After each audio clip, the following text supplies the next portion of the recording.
A video for the midterm review that I passed out to you guys recently. So here is, hopefully you'll get a chance to watch this video about our statistics midterm review. All right. Number one. All right. So number one is asking us which of the following populations can the results of this survey be safely generalized. Okay. So they're talking about their sample, right? Their SRS is of people aged 19 to 30 living in the state of Colorado. Okay, so we definitely cannot generalize to all people living in the U.S. We cannot generalize to people aged 19 to 30 living in the U.S. Again, all people living in the state, that would be all age groups. So really, I can only generalize to people aged 19 to 30 living in the state of Colorado. So that's the answer for number one, which is letter B. Remember, you can generalize to other populations that are in some way similar to your sampling population. Okay, number two. Now, number two is looking at these different box plots, okay? And if you need a quick refresher on box plots, don't forget to Google, box plot information or watch the videos on questions we did about box plots. But essentially, when I look at this, I'll help you a little bit here, is for the females, we have the median is looks like 15 minutes. The upper quartile or quartile 3 is in between 15 and 20, so about 17 and a half. And the lower quartile or quartile 1 is about 7 and a half. For the males, I've got the quartile 1 is 10 minutes, the median is 20 minutes, and quartile 3 looks like it's just short of 30, so about 29 minutes. All right, remember to find the interquartile range or the IQR, you subtract quartile 3 minus quartile 1. So the width of the box gives you your interquartile range. In terms of the whiskers, go back to pink here. And this is telling us that our maximum is at 20 for the females. Our minimum is at 5. You'll notice we don't have any outliers like for the males. For the males, we have our minimum is 5, just like the females. But be careful here, okay? A lot of students will think that this is the maximum, that 45 minutes, but that's the maximum time spent for the males that's within the upper fence. We do have an outlier at 60 minutes, and then some males spent 90 minutes, okay? So that is another outlier as well. All right, so using all this information, I want to answer this question. Which of these could be true? So A says that the range of the amount of time in minutes males spent in the store is approximately 40 minutes. So that's assuming you're going to just look at the this upper whisker and this lower whisker, but the range is actually, whether it's an outlier or not, the range is actually going to be 90 minus 5. So the range is actually 85 minutes, not 40. The mean amount of time in minutes that the males spent in the stores is 20 minutes. So that's actually talking about the median, not the mean. The third quartile for the amount of time in minutes that males spend in the store is approximately 45. Nope, the third quartile, as we talked about, is just shy of 30, so about 29 minutes.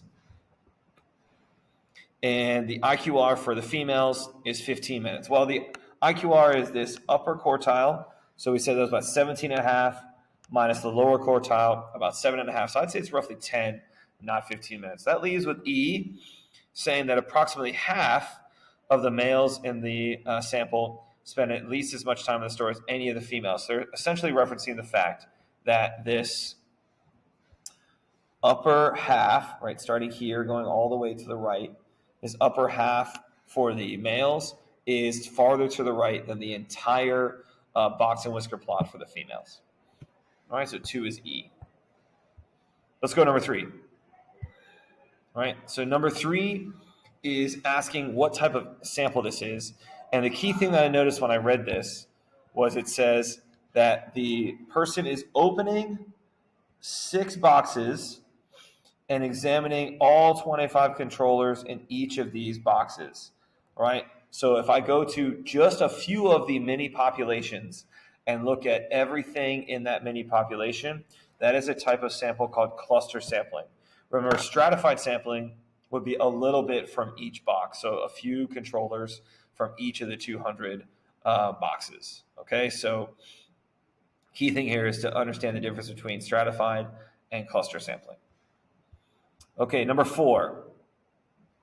Number four, we're looking at this normal model, and it looks like we're moving one standard deviation to the right and two standard deviations to the left and looking for the area that's shaded between these numbers. Well, the mean is 80, right? And 80 plus 2.5 is equal to 82.5, so that's going to be this one here.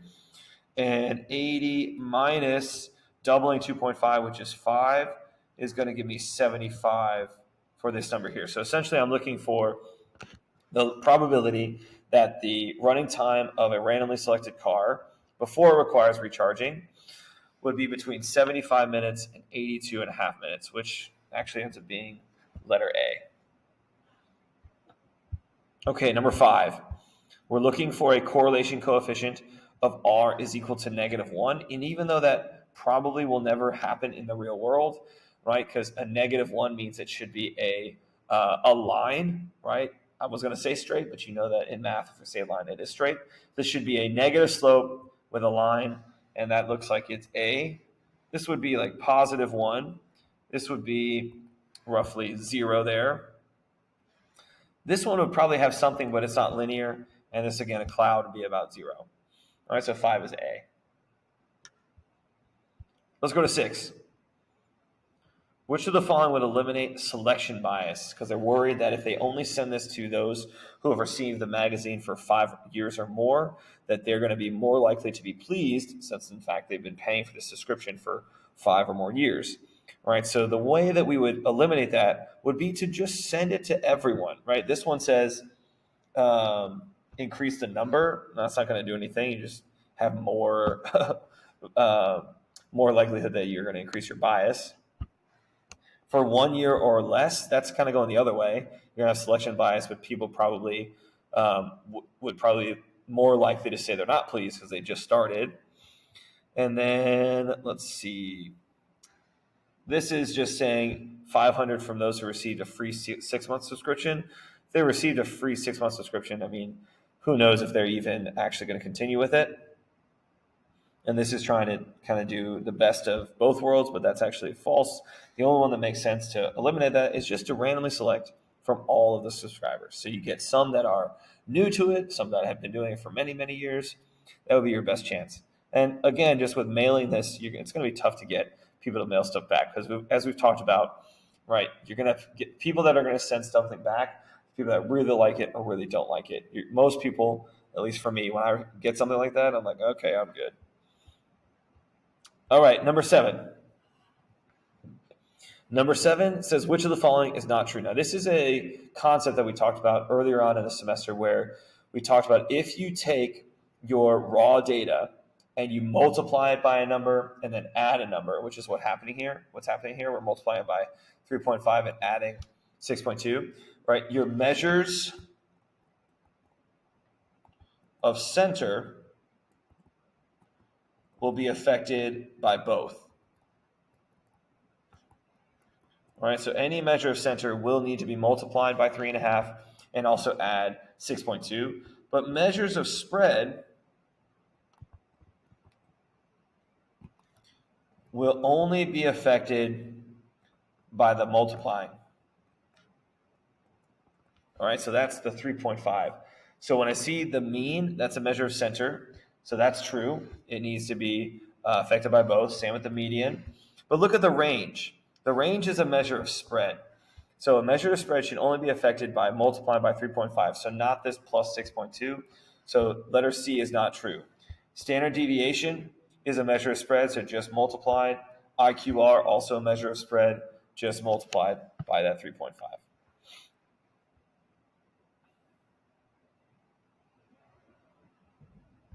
Okay, let's go to 8.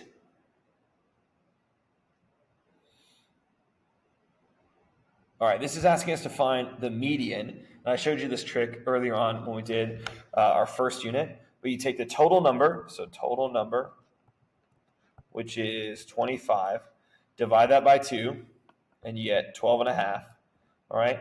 And then we're going to round that to be 13. So we're looking for the 13th data value, and that's going to give us the median for this data set. So 4 numbers are here, 1 number here, that's 5, 2 numbers, that's 7, 5 numbers, that's 12 total. So the 13th data value is going to be in this area here between 8 and 10. All right, so the answer is D. Number 9. All right, now this one is saying that traffic data revealed that 35% of automobiles traveling along a portion of a highway were speeding. All right, so probability of a car speeding is 35%. Then it says it was also determined that 52% of sports cars were also speeding. So sports cars and speeding would be 52%. What's the likelihood that a randomly selected car along this stretch of highway was a speeding sports car? Okay, so again, with this idea, all right, we need to figure out that if I tell you that it's a speeding sports car, okay, so essentially they're trying to ask us, we're trying to figure out, let me change this real quick, what they gave us for that next part. Let me highlight it for you. So they're saying that 52% of sports cars were also speeding. So given that it was a sports car, 52% of those were also speeding. And we're trying to figure out the probability that it is a speeding sports car. So sports car and speeding. All right, and this is actually a formula that we talked about, which is the probability of speeding given that it's a sports car would be equal to the probability that speeding and a sports car over the probability that we have a sports car. And the problem is, guys, is that I know the numerator here, okay, but I don't know the denominator to find this information. So this actually is one of those questions, it's rare, one of those questions where it cannot be determined from the information given. Okay, number 10. Now, number 10 I'm going to do, but really this shouldn't be in here, so I apologize for having number 10 in here. This is saying that if the choice of color is independent of age group, which of the following is equal to the expected number of residents who are age 30 to 50 and prefer green? So this is actually a formula we'll talk about next semester. Row total times column total divided by grand total. All right, so the row total we're looking at this number here, the row total is 108 times the column total, which is 99, over the grand total, which is 314. So that is A.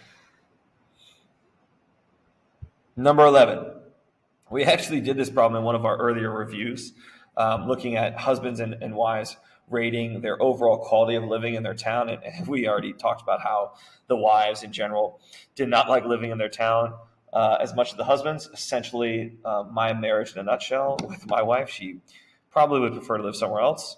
All right, but we have 4 kids. Kind of hard to afford so many children living in Chicago. Anyway, I digress. So we're looking at here, answering this question about the scatter plot. And you'll notice that if I start at the bottom, for each couple, the overall rating assigned by the husband was the same as that by the wife. And there are so many points up here, you can pick any, just pick this one right here, that don't have exactly the same rating. The husband's rating is approximately, 4.2, and the wife's is 2.1, so it can't be that one. The difference in the ratings between the husband and wife was not more than 3 for any couple. That's not true. This one right here, the husband is about 7.8, the wife is about 3.5, and that's over 3. The range in the husband's overall ratings is greater than the wives'. It's actually the other way around, right? The wives have a maximum one of over 8 down to just over 2, so that's about 6. And the husbands have about over 8, but the lowest is 4. So again, that's backwards. More overall ratings of 7 or less were assigned by the husbands. Again, that's the other way around. The wives tend to not prefer living in this town. So it's actually A. Husbands tend to rate the quality of living higher than their wives did. Number 12, looking at this experiment here, it's asking which of the following is true. All right. So with this one, when you're looking at the two temperature combination, right, because they're doing two different lamb cuts that they've randomly selected to be for each of these times and for each of these degrees, that is actually an example of what we call replication. So trying to recreate it in just a slightly different way to see if something changes. Okay, 13. So median is always more important to use, or more appropriate to use, I should say, when you have skewness. And that's because the mean is affected by the skewness, where the median is not. I'm not actually in love with that answer because the mean, even though the mean will be affected by skewness, the median could be as well. It's just the fact that the median is more resistant to that change. So I don't want you guys to think that the median cannot be affected by skewness. It absolutely can, but it is just affected less than the mean. Okay, I'm not sure what E is talking about. The median is not always preferred, right? You can use the mean when you have a unimodal and roughly symmetric distribution. The mean would actually be more than the median for letter C, right? Because the mean would be pulled to the right where that skewness is. And the mean should only be used when your data is unimodal and roughly symmetric. Okay, 14.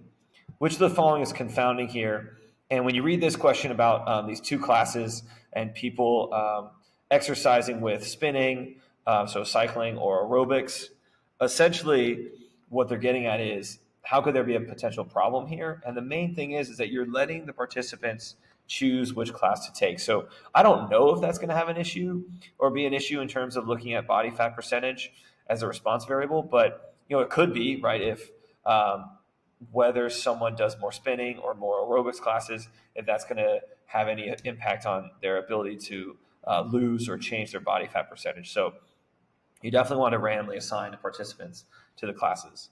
All right, the last one. We talked a little bit about this kind of problem in chapter 13 when we did our example on the 60 chubby dogs. And essentially this is very similar to that, but just an AP style question. And it's just saying which would be the most appropriate for reducing the variability. And the key thing here, guys, like we talked about in on the lesson that day, was you really need to do some type of blocking.